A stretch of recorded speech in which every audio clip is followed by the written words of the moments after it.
Personal Story segment tonight. CBS News announced on Friday that investigative correspondent Sharyl Attkisson's computer was hacked into late last year. This combined with the James Rosen situation here at Fox News and the AP snooping, causing a lot of concern. With us now in a Factor Cable exclusive is Miss Attkisson. So when did you know that somebody was messing with your computer? Well, there were signs probably around 2011, but I don't think I recognized exactly what was going on until perhaps the fall of last year, when so many things were happening in the Attkisson household, so many sort of strange electronic-related things that... Give me an example, because I don't know anything about computers. Give me an example. I know very little, too. But the computers coming on by themselves at night, my personal Apple desktop as well as my CBS Just appearing when you weren't even there. It just popped on. Right. Okay. I mean, I was sleeping, so they would come on in the middle of the night, sometimes one right after the other. By the time last fall came around, they would sometimes both be starting up kind of a cacophony of computer music at night in the middle of the night. So you had a personal and you had a business computer, and they both came on. Sounds like poltergeist. Right, right. You know, something like that.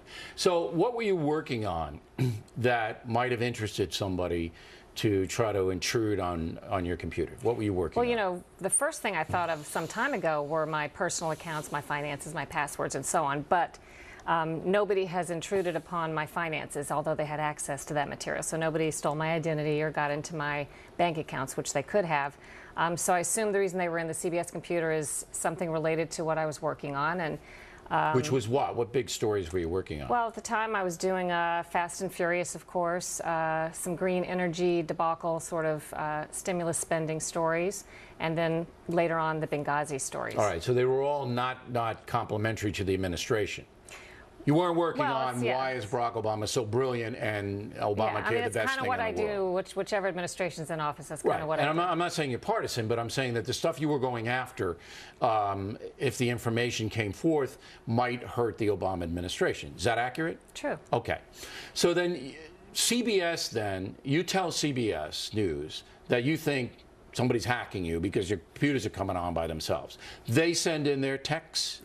Not exactly. I mean, I had more information than just my suspicion by the time I went to CBS. I had some help that I can't go into detail about. All right, so you got some computer geeks to help you find out if indeed you were being hacked. I got some help. And then in January, this is about January of this past year, I informed CBS once I knew, because this is CBS-issued equipment and they were in the CBS systems, and CBS hired an independent forensic firm that came and looked at the CBS computer. And they found out that you indeed were being hacked. They made the announcement on Friday.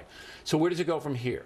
I guess CBS could sue somebody, but you got to have somebody who's under suspicion, right? Do you have somebody who's under suspicion? Well, we're being cautioned, you know, what to say and what not to say at this point. I have attorneys at CBS who are helping us through this. I also have personal counsel. And so all your counsel is saying don't say anything. Do you have the same counsel that the Attorney General has and that Mueller has? No, it's a joke. Bad joke. Sorry. So all of your counsel is saying don't accuse anybody right now. Well, they're just telling us what we can say more than anything right now, which is, you know, what you basically heard, that there has been an intrusion of the computer. This is not phishing. This is not malware. This is not an ordinary, as someone asked me, old boyfriend trying to look through my files. Okay, this is big. Yeah. Yeah, but in order to go after somebody, you've got to have a suspicion. And I assume you have a suspicion. You don't have to tell me. I don't want to get your lawyers mad, but I assume you have a suspicion. Well, I think I know, but I'm just not prepared to go into that. So we're continuing our investigations. Right. They're multifaceted, you know, looks at what to do next and where Sure, we you go. got to break it on this show. I mean, I guess you got to break it for CBS. Break it on my own network. Yeah, you got to do that. But then you have to come here because it's a big story. You know, with Rosen and everything, I mean, it's a big story. If it's organized, if it's from the federal government snooping on your computer, we got to know. Let me just say, whoever did it to come into a private citizen's home, whether I'm a journalist or not, and look in my family's computer and look in my work computer and go through it like they did. Sue their butt off. Well, you it's sue outrageous. their butt off. It's outrageous. Okay. All right, Cheryl, thanks for coming in. We appreciate it. And you'll keep us posted, you promise? I do. Because I know you're a lady of your word. I am. All right.